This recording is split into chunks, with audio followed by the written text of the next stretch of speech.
Falando em Domingo Legal, tu apresentou também o Hora 1. Apresentei o Hora 1, apresentei o Bom Dia, apresentei Para o apresentar SBT. o Hora 1, tem que chegar cedo ou dormir no SBT, lá na O emissora? ideal seria ter um cantinho para dormir já, né? Já era bom, né? Era bom. Tinha mas que chegar a que horas? Eu chegava lá, eu acordava meia-noite, eu chegava lá 1h30, 2 da manhã. Aí eu via o Tipo, jornal. era começava a melhor ler dar um cochilo lá mesmo e ficar por ali, né? e ficar, viver ali. Viver aos prantos. Aí fez Hora 1, do início da vida, da carreira. Quanto tempo até chegar na Globo?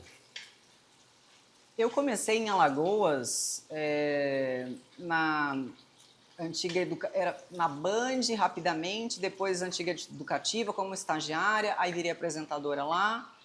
E aí eu fui contratada pela afiliada do SBT, então, que era a TV Pajuçara, para apresentar o Jornal da TV Noite Pajuçara, conheço. Ó. e fazer o reportagem também. E aí, um ano depois, eu fui chamada para apresentar o Jornal do Meio-Dia, o ALTV Primeira Edição, da Globo. A LTV. A ALTV, da Globo, da afiliada da Globo lá, que é a TV Gazeta de Alagoas. E lá... Então, depois de formada, foi um ano que eu fui para a afiliada da Globo lá. E aí se passaram, acho que uns 5, 6 anos, e aí eu vim para São Paulo. E aí já veio para a Globo São Paulo? Já vim para a Globo São Paulo como repórter. Não nacional ainda, só São Paulo? Não, nacional também. Já. Porque lá em Alagoas, eu percebi que sendo apresentadora, eu era editora e apresentadora, ninguém ia me ver em São Paulo e no Rio de Janeiro. Eu falei, eu vou ter que fazer reportagem de novo para eles poderem enxergar meu trabalho. E aí eu pedi para fazer reportagem. E aí eu virei o que eles chamam de repórter de rede, que são os repórteres que trabalham nos estados e que fazem as matérias para os jornais nacionais. Sei bem. E aí, quando tinha encontro nacional, vez ou outra se fazia, né? E tem um encontro de Jornal Nacional, vamos reunir o pessoal que faz matéria para o Jornal Nacional no Rio de Janeiro. Aí eu ia. E todas as minhas férias, o que eu fazia? Eu vinha para São Paulo ou ia para o Rio de Janeiro para fazer o networking mesmo, para as pessoas saberem quem eu era, porque eu era menina de Maceió. Famoso trocar o cartão. Né? Eu falei, ninguém vai me... Tem o Brasil inteiro querendo vir para cá e eu sou uma menina de Maceió apenas. E aí, num desses encontros, e como as pessoas começaram a me conhecer, eles me chamaram para vir para São Paulo. E foi como eu vim. Veio e ficou. Veio e fiquei. Veio e ficou. E cá estou. Gente, esse camarão tá bonito demais. Eu não quero te fazer nenhuma coisa polêmica, nada, longe de mim, até porque não é o intuito do programa, mas uma dúvida que acho que todo mundo tem, né? De quem trabalhou nas duas. Globo ou SBT? São absolutamente distintas, né? A Globo, ela tem um posicionamento já mais... uma pegada mais de multinacional, e o SBT ainda tem aquele acolhimento familiar grande.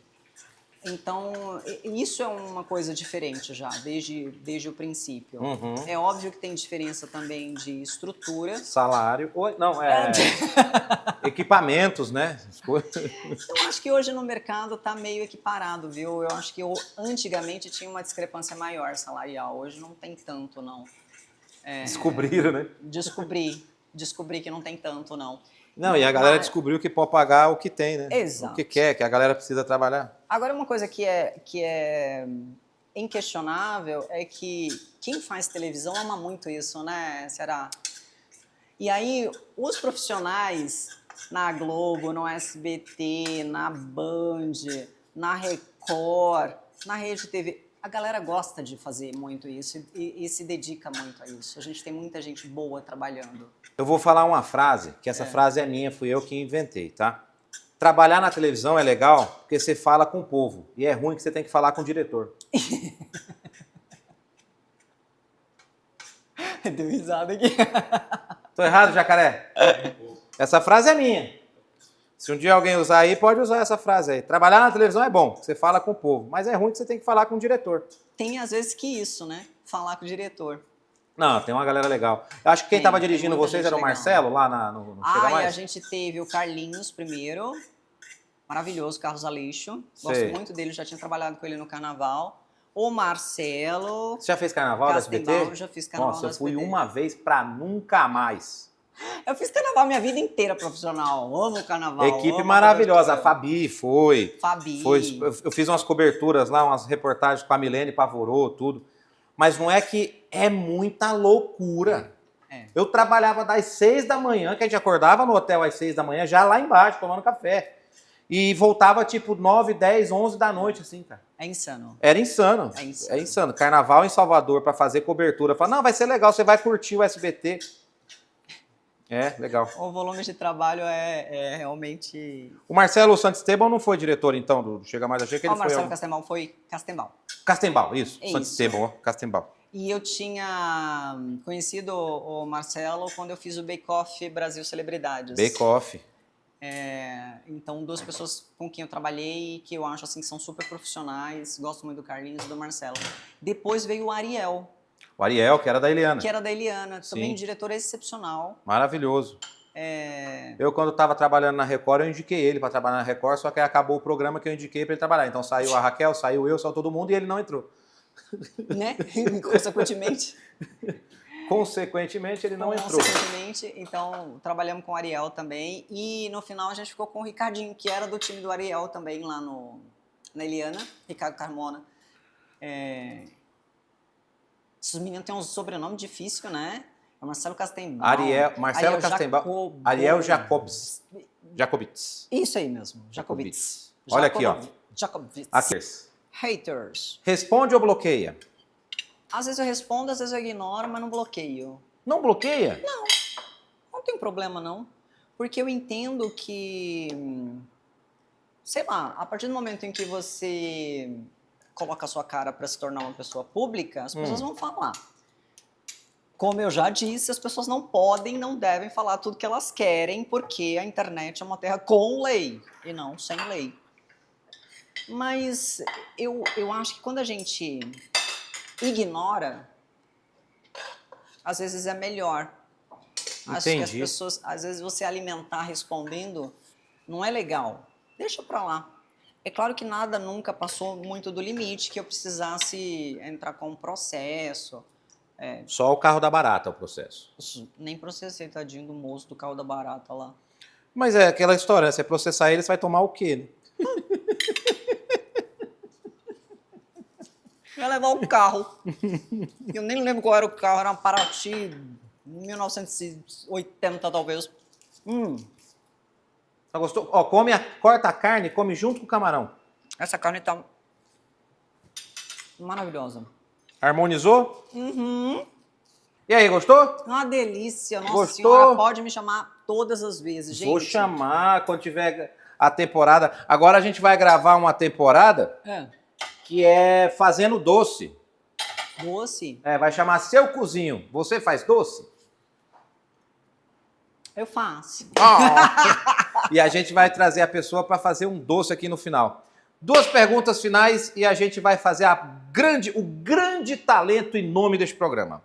Beleza? Beleza. Primeira, ficou algum ressentimento? Saída de SBT, Globo, ficou alguma coisinha, aquele rancinho, aquela coisa odiosa? Não ficou coisa odiosa. Eu acho que a gente tem. Eu acho que a gente tem. A pessoa quer pôr a Aquela palavra na boca do outro. Coisa odiosa. Eu entendo, eu sou jornalista.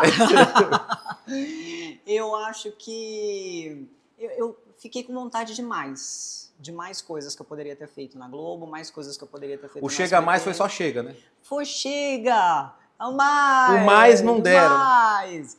Mas eu acho que eu saí com portas abertas de todos os Sim. lugares, assim, eu fiz grandes amigos e sou muito grato pelas experiências que eu tive. Então, assim, eu acho que ainda tem muita coisa para fazer na internet, muita coisa para fazer em outros lugares. Então, eu entendo que cada tempo é o seu tempo. E isso vem na pergunta que eu quero te fazer. Quais são os planos para agora, 2025? Tô focando muito na internet e aí eu tô diversificando um pouco meu conteúdo na internet, nas redes sociais. Eu fazia, antes quando eu trabalhava só com jornalismo, a gente não podia fazer publicidade, eu não podia fazer uma série de coisas. E eu comecei a fazer depois que eu saí da Globo. Mas você viu que dá para ganhar dinheiro de verdade e sendo ainda- jornalista, né? Então, eu descobri. Falei, gente, eu perdi tanto tempo. Mas eu fui aprendendo a fazer isso, porque era uma coisa absolutamente nova para mim. E isso foi muito bacana, porque esses últimos anos têm sido de muito aprendizado. 2024 foi de muito aprendizado ainda no entretenimento, apesar de eu ter feito carnaval na Globo por vários anos, apresentado, ter feito o carnaval no SBT também. De fato, eu tive um ano focado no entretenimento e com um pé no jornalismo. Então, isso me abriu muito espaço. Então, minhas redes sociais estão agora focadas muito nisso. Eu estou trabalhando conteúdo de direito, como Me Explica Direito, para tentar prestar um serviço para o povo mesmo, porque é uma linguagem muito difícil, os advogados falam coisas muito difíceis e as pessoas não entendem. E eu sei disso porque eu trabalhei durante muitos anos na TV aberta, eu sei quem é o público, eu sei qual é a necessidade dessas pessoas, o jeito que elas vão entender a fala. Então eu estou colocando isso, e estou colocando coisas do entretenimento que eu aprendi, tipo uma receita, a minha vida de atividade física, problema de dona de casa que tem, viagem, então tudo isso agora está lá naquele pacotinho de rede social também e com o direito. Então, aí para o direito eu tenho alguns outros planos, mais YouTube e outros programas também para fazer. Eu nunca vi um podcast de direito. Tem alguns, mas eles são muito duros. Não, mas você tem um podcast de direito, porque você, como jornalista, você vai poder levar casos que aconteceram curiosos e casos difíceis, mas aí você leva tanto a pessoa que ganhou o processo, ou que passou pelo processo, ou um advogado, uma coisa para contar. Não só o advogado em si, mas a pessoa também, que eu processei, mas por que você processou? Processei por tal motivo, por tal coisa, por tal coisa. Porque eu acho que talvez a pior coisa que tenha para o advogado seja ir até a vara do juiz e sentar para fazer uma sustentação oral. É errado o que eu falei? Não, sustentação oral é muito complicada. E dependendo da vara que você caia, fica difícil o negócio. Você vai ter que cair e chorar na vara, literalmente. Inscreve, compartilha e fica aqui que tem muita coisa legal aqui no canal do Matheus Ceará que você pode entrar aqui dentro do meu canal agora, beleza? Tamo junto. Valeu!